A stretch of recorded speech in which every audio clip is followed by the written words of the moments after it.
The complaining witness testified that the defendant rubbed her on her bottom part where the pee comes out.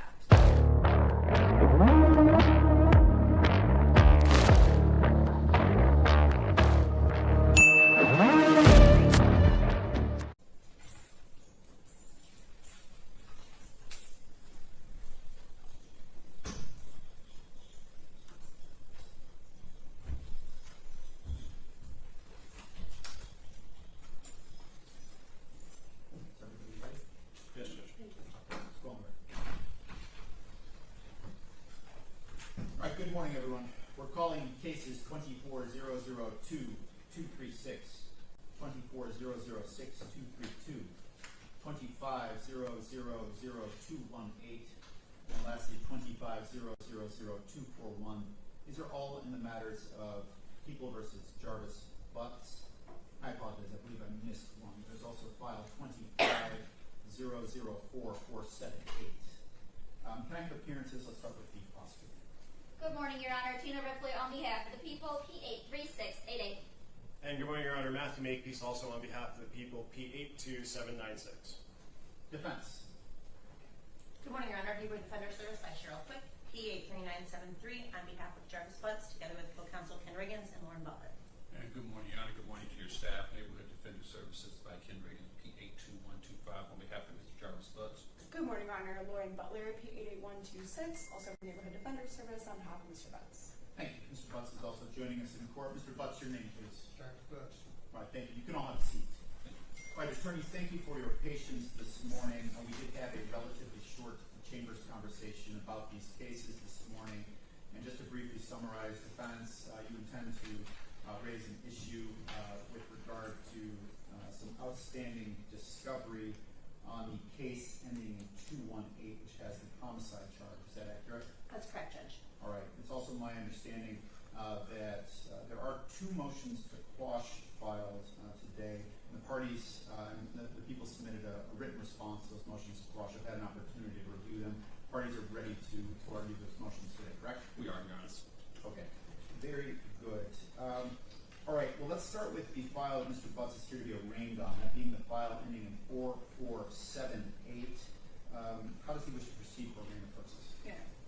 Mr. Butts would waive the formal reading of the information. He stands mute. We ask the court to enter a plea of not guilty on his behalf. Thank you. A plea of not guilty will be entered on his behalf. Counsel, was the examination held in that matter? It was. All right. We're going to get that transcript ordered. And with that, do we want to move right into the respective motions to quash, or did you want to address the discovery issue? I think we can go ahead and do the motions, and then we can discuss the discovery at the end. Okay. Very good. All right. Who's going to take the lead from the defense? Your Honor. Very good. Your motions. Your Honor, thank you. So, Your Honor, I did file a motion to quash relating to case ending in 6232. For the sake of privacy, I won't mention the complaining witness's name. But, Your Honor, there was a preliminary examination held in this matter. There was one witness called. The complaining witness was the only witness called. She testified that at the time of the incident, she was 4 years old. At the time of the hearing, she was 13. So there had been a substantial passage of time. Your Honor, her testimony was she was home with Mr. Butts and Mr. Butts' girlfriend. At some point, the girlfriend left the bedroom. Mr. Butts was in the bedroom. She was on the couch. Mr. Butts summoned her to the bedroom, at which point she was ordered to take off her clothes. Her testimony was she took off all her clothes except her underwear. She took off her clothes. Then Mr. Butts touched her. I believe the order of touching her was he touched the top of her thigh, then he touched under her breast, and then she said he touched her where she peed. Okay.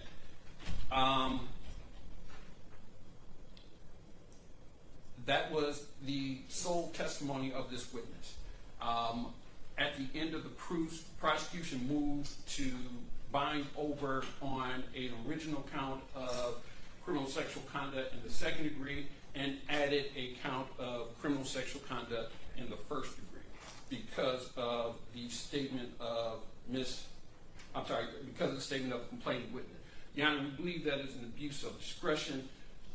The only thing that we have on the record is she said she touched where she uses the restroom, and the only clarification we had was she said this is where she pees from, or she urines from, excuse me, those were her words. From that, we had the prosecution postulating that meant that there was some penetration, except there was no penetration mentioned. There was no penetration discussed. We know from case law, for a CSC 1 to happen, there has to be some form of penetration, even the slightest.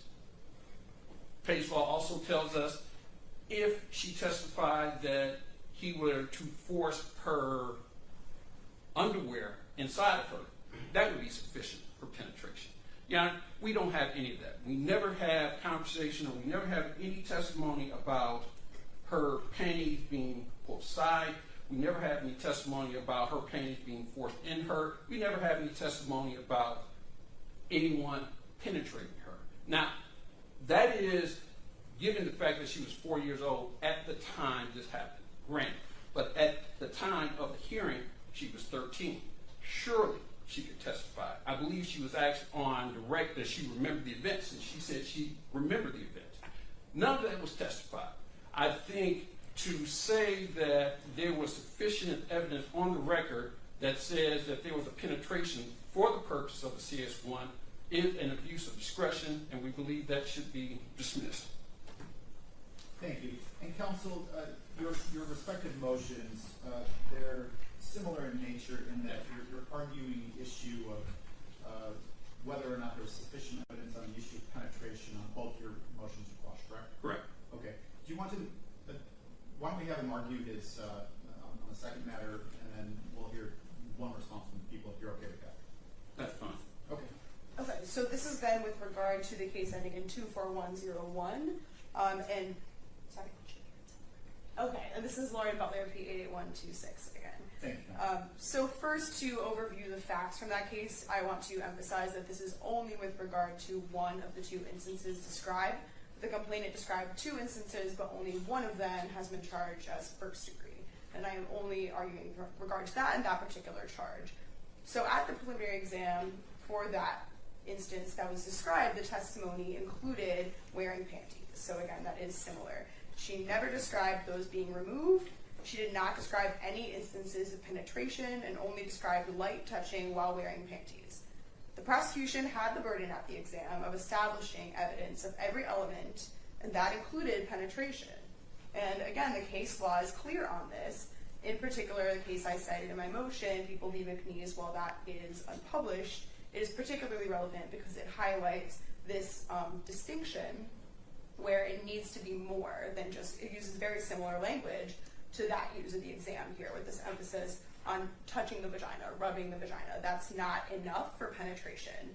And there was even a specified testimony about under the underwear and over. And yet, even with that fact, the court still held that this was not penetration. And that's similar to what we have here, this description of some degree of touching in that area, that alone is not penetration. It also relies on published case law, People v. Payne. Rubbing one hand, where it concludes that rubbing one hand over another vaginal area does not qualify as penetration. And I'd also like to address the response from the prosecution to this motion, because the argument they're making was not reflected in the preliminary exam testimony. Specifically, there was no testimony about inside the vagina. So while they're now arguing that that is possible, it's not the testimony we heard. We didn't hear this contrasting of the labia and the vagina. And this diagram that is now referenced in the motion was not used in the exam. So in conclusion, the prosecution did not meet the probable cause standard for first-degree criminal sexual conduct because there was no evidence of penetration, and bind over was not proper, specifically as to that charge. Thank you. All right, who's going to take the lead from the people? That's me, Judge. All right, very good. So I'll start with the first argument made by Mr. Riggins. The complaining witness there, reference her by initials PB, she testified specifically that he touched my private part where I use the bathroom with. When asked what comes out, she stated urine. I then asked, tell me about what part of him touches you there. She states his hand. And what does he do? What does his hand do when he touches you there? She states he rubs my private part with his hands. I then clarified, is this on the top part of that? And she interjected, said the bottom. And I said, would that be where the pee comes out? She says, I clarified, is that a yes? So in summary, she testifies she's rubbing the bottom part of her private part where the pee comes out. Your Honor, in a motion to quash, this is the highest deference to the reviewing magistrate in this case. It requires an abuse of discretion, which is most deference to the district court.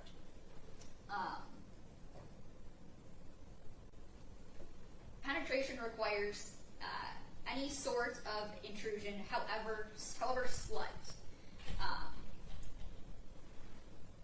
And we use the term genital opening rather than vagina, so that penetration of that labia majora is sufficient to establish penetration or criminal sexual conduct in the first degree.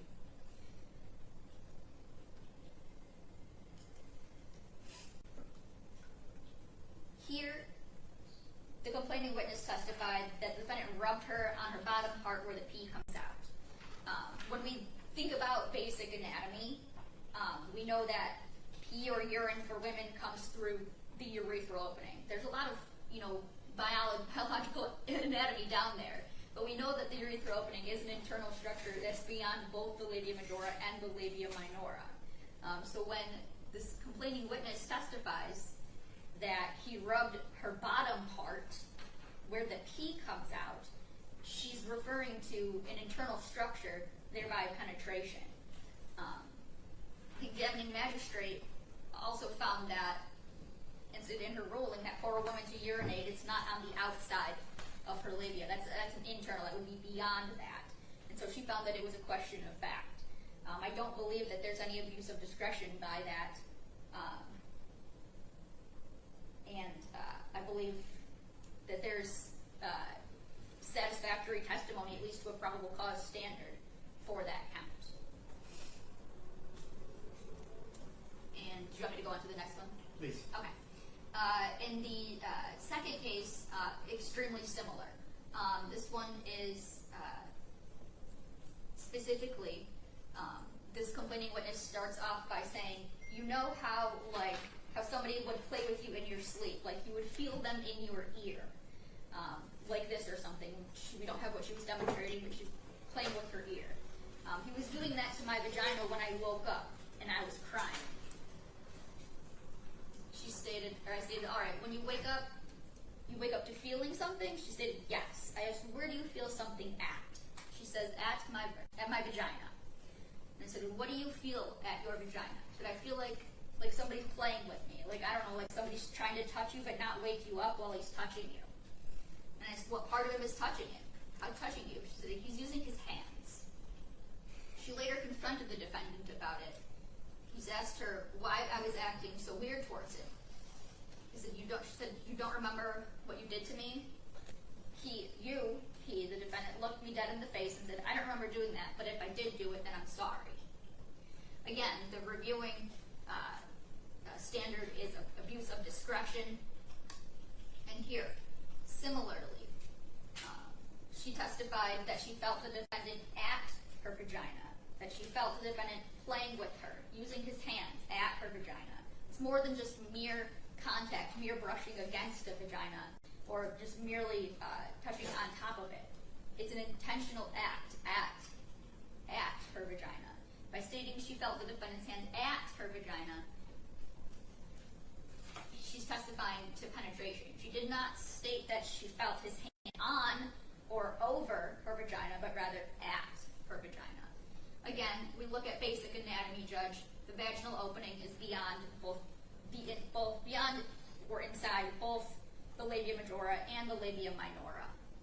And so because sexual penetration is defined as the labia majora and beyond, the vaginal opening is beyond both the labia majora and minora. And so by stating that she felt the defendant's hands at her vagina playing with her, she testified to penetration. And I believe that there is satisfactory testimony on the record to satisfy that to the probable cause standard, which is, again, probable cause standard is the lowest standard, and abuse of discretion is the highest deference to the examining magistrate. And I believe that they both create questions of fact. Thank you. Did the defense wish to respond? Your Honor, in all seriousness, we're giving far more biology of the human anatomy than has been put on the record at the preliminary examination. All we had at the preliminary examination they were touched at the area. We have young ladies who, although at the time this happened, may have been too young to describe the actual part. At the time of the preliminary examination, surely they could have said, he touched me on the inside. He forced my panties aside. He touched me on the inside. And in either case, was that testimony ascertained, that testimony was given, that question was asked by either people. So here, all we have is hyperbole. This is what the complaining witnesses must have meant when they said that. I think that is a far reach, and I think surely that an abuse of discretion should just simply say they must have meant there was internal penetration. That is an element the prosecution has to prove in each and every case when they charge a CSD in the first degree. In neither case was that proven, was that ascertained. We just have speculation, and to put those charges in front of a jury would simply be wrong, Your Honor. So we're asking you to deny, to grant both motions to quash. All right, thank you. Do you wish to respond? Judge, I would just reiterate what he is already saying. I think in my case in particular, there's this emphasis on the word at. There's just no, it's not realistic to say that that's what at means. This comparison between at and over is really not what plain meaning tells us about the word at. At is very different from inside, all of what Mr. Riggins really just emphasized. So again, I would object that this should be dismissed today. All right, thank you. All right, well, on a motion to quash, and there's two motions to quash that have been filed by defense. The court has to review the record for an abuse of discretion, which has already been pointed out. The abuse of discretion standard is a high burden. And defense here, through their written and oral arguments today, have challenged the sufficiency of the evidence presented on the bind-over of the respective counts of criminal sexual conduct in the first degree regarding the issue of penetration.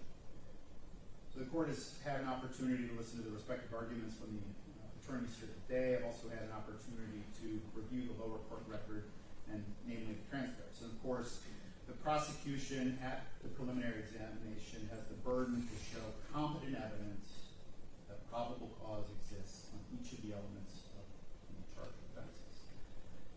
So here, looking at pertinent portions of the transcript, and I'll start with the case where PB is the alleged complainant.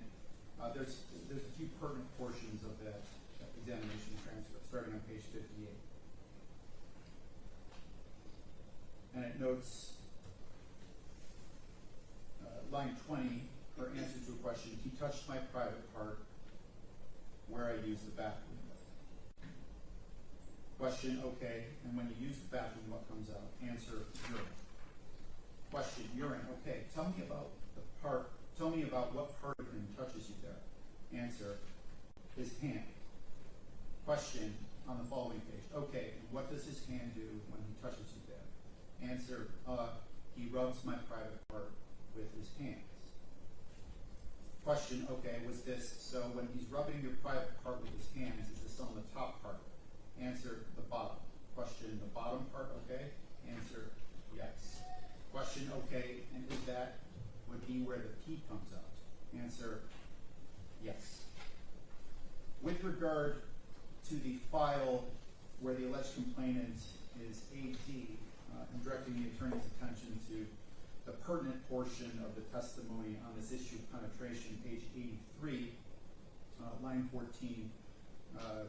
This would be multiple paragraphs paragraphs into her respective answer, reading, and you know how you like how somebody would play with you in your sleep, like you would feel them. And I think the pertinent part of this answer that's relevant to this determination is the next three words. And again, it's like you would feel them, quote, in your ear, like this or something. He was doing that to my vagina when I woke up and I was crying. Moving to the next page, page 84. Question, okay, where were you sleeping? Answer, I was sleeping in the bed with him. Question, you were sleeping in the bed with your dad? Answer, yes. Moving to page 85, line 8. Question, all right, and when you wake up, you kind of wake up to feeling something? Answer, yes. And where do you feel something at? Answer, my vagina. Question, what is it that you feel at your vagina? Answer, I feel like somebody playing with me. Like, I don't know, like somebody like trying to touch you, but trying not to wake you up while I'm touching you.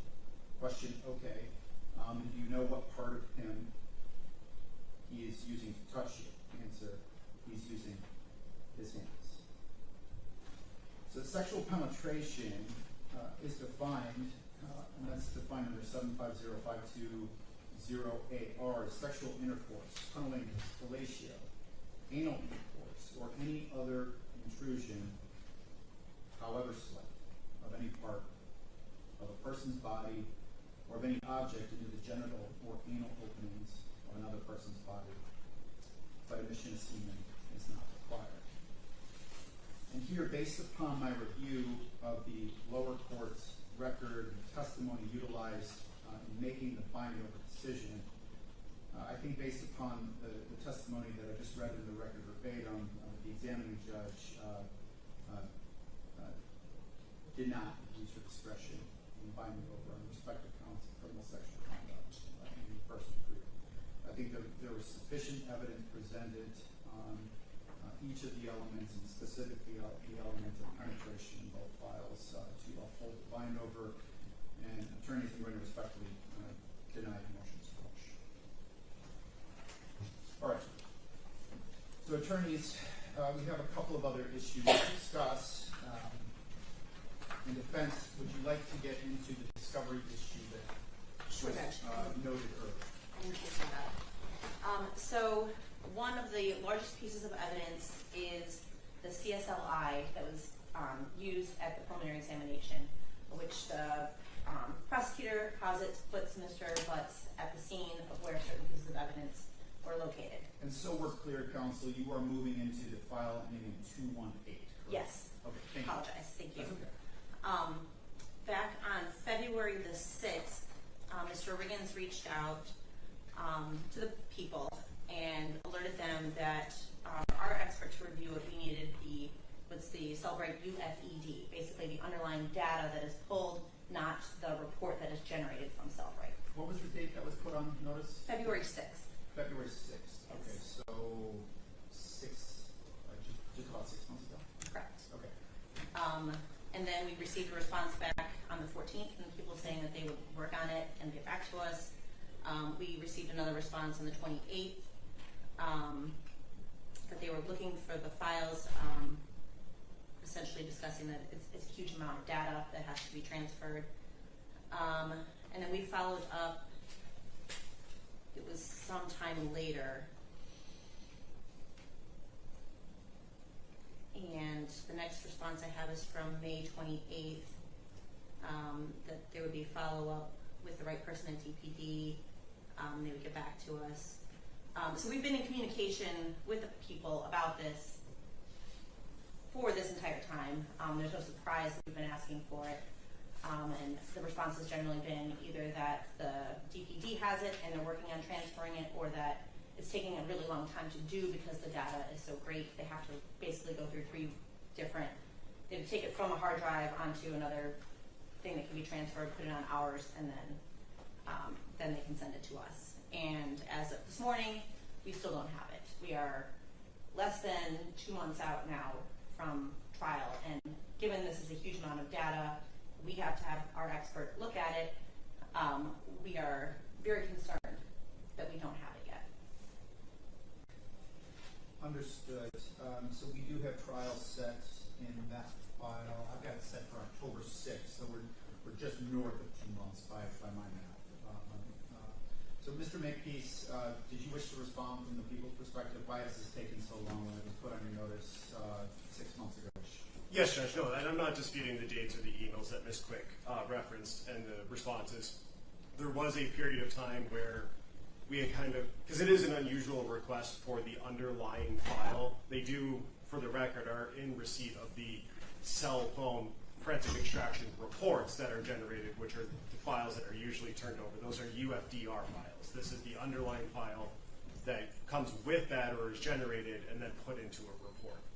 They have requested that on the dates and times. There was a period of time where I had to communicate with the OIC as well as the cell phone expert at DPD to figure out exactly what they were asking for. That did take some time, and then there was a period of time where I requested from the defense a hard drive that they provided to us for these to be uploaded onto.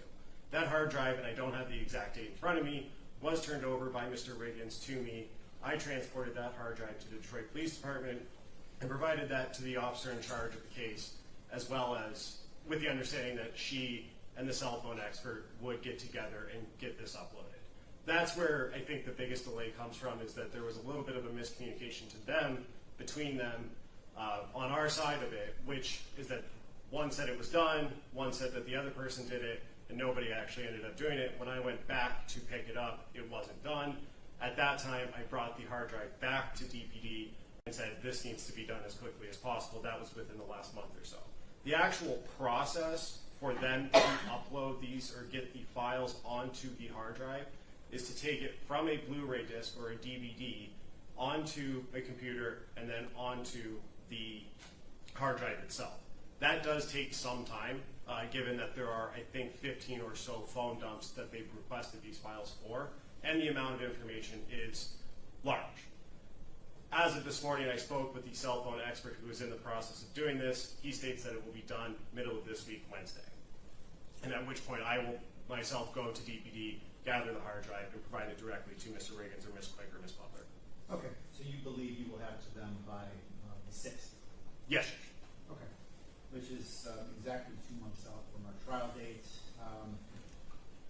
All right, why don't we schedule an additional pretrial date for all files, and bring it in to hash out any potential trial issues and things of that nature. Also noting the people did file a notice of other acts. Which files which files did you file? Judge, I filed that on all of the cases except for the newest one, because that one wasn't in the system yet. So yes, there should have been 4 filed as of last week. Okay. And we do intend to file an objection. Yes, Your Honor. Right.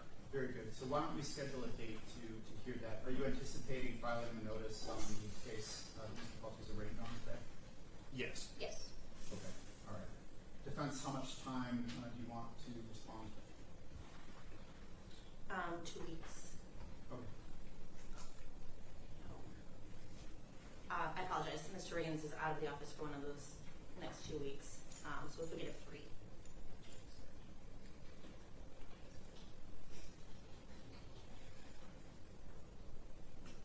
Why don't you come back on Friday, September 5th? Judge, I'm I'm off that day. Back the next Monday, though. Is this something, Ms. Ripley, that you would be able to handle in Mr. McPeace's absence? If not, I can find another date. It is, Judge, but I'm going to be in a 2-defendant homicide trial that starts on the 2nd. And it's in Judge Cusick, so I anticipate it going on Friday. Okay, understood. What if we come back on Friday, September 12th, mid-morning? If we could come after my exam, that would be good for me. The 12th is not a good day. 12th is not a good day. I could do the 11th. That was good. Strictly on the 11th? I'm going to be in that 2-defendant homicide. Is it the 15th or the 16th? I know that's cutting close. We're starting to get close.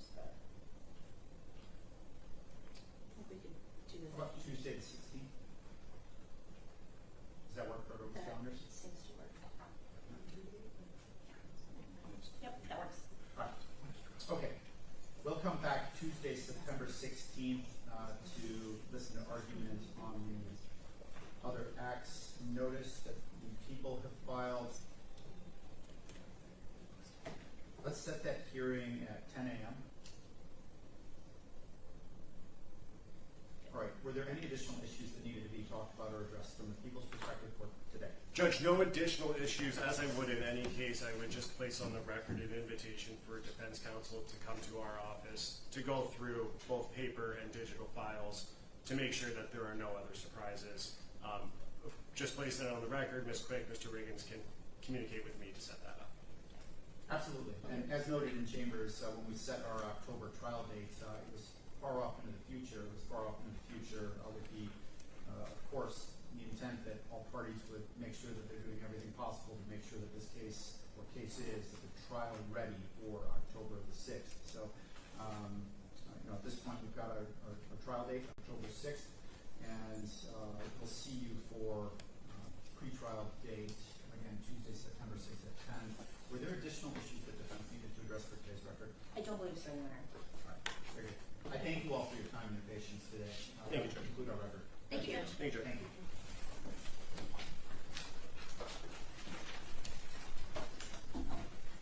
The content presented in this video is for educational and commentary purposes only. Some material may be used under the guidelines of fair use as outlined in Section 107 of the Copyright Act of 1976. All rights and credit belong to the original creators. If you enjoyed this video, like, subscribe, comment, and hit the notification button. Thank you for watching.